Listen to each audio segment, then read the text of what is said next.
my friends, this is Mahmoud Farsiani with ICC Rules, Magna Carta of International Trade in Business Correspondence and more in 7 minutes.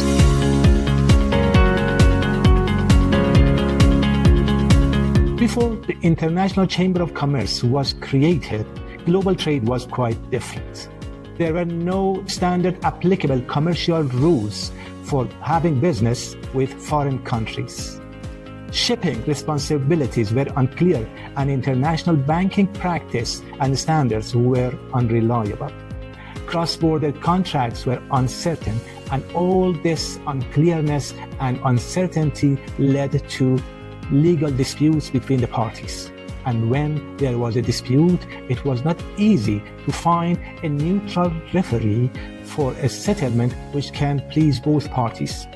International Chamber of Commerce, or ICC, was formed in 1919 after the First World War by a group of merchants and businessmen from Belgium, the United States, England, France, and Italy. The founders of ICC called themselves Merchants of Peace. After formation, the ICC started facilitating international trade by creating rules, systems, and dispute resolution mechanisms that make cross-border business and contracts safer, clearer, and more practicable.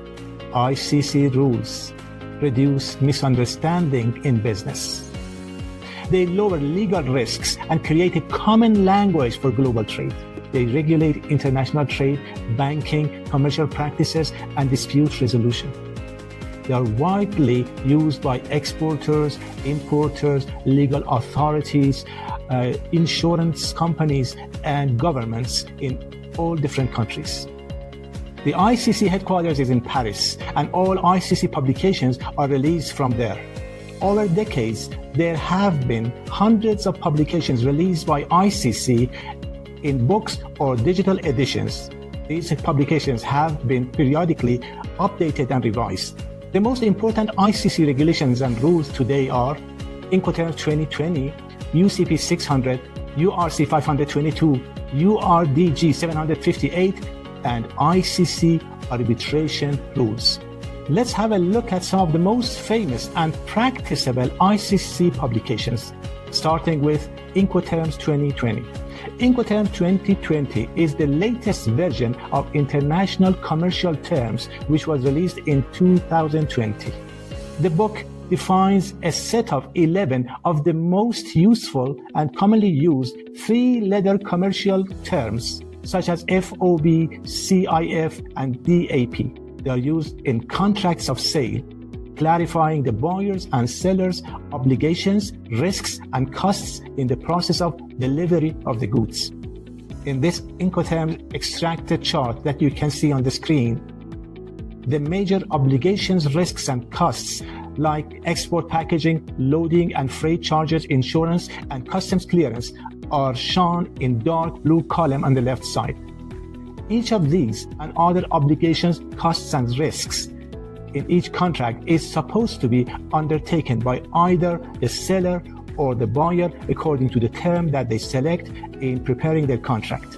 UCP 600 is another significant ICC publication. In order to understand what this UCP 600 is about, we need to know about the 4 methods of payment in the international trade. Those 4 methods are payment in advance, open account, documentary collection, and letter of credit or LC. In payment in advance and open account, payment is either made before the shipment of the goods or after the shipment of the goods. Therefore, either the seller or the buyer takes the most part of the risk. In documentary collection, goods are shipped by the seller to the buyer. But shipping documents which are required for releasing the goods are not sent to the buyer. Instead, they are sent to a bank in the buyer's country to be collected before release. The most secure method of payment in international trade is letter of credit or LC. In an LC, a bank is going to take responsibility for making payment against complying documents which are presented to it.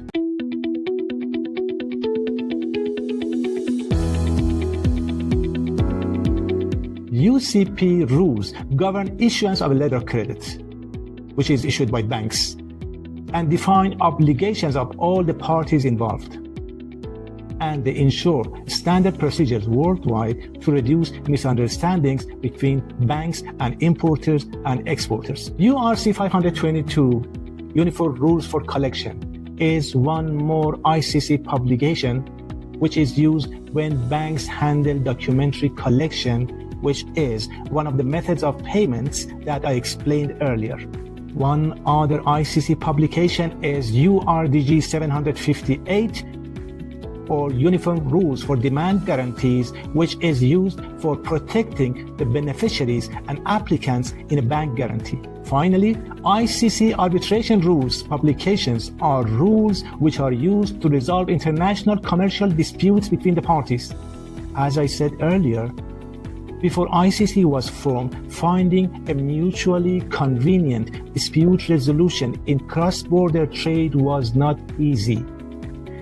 To meet this need, ICC published its arbitration rules, which are now enforceable under the New York Convention 1958, which is applicable and has entered into by more than 170 countries. ICC regulations and rules are sometimes called Magna Carta of international trade. But why? Magna Carta is a historic legal document signed in 1215 in England, which established the basic legal rights and principles which later became the symbol of a rule of law across different countries.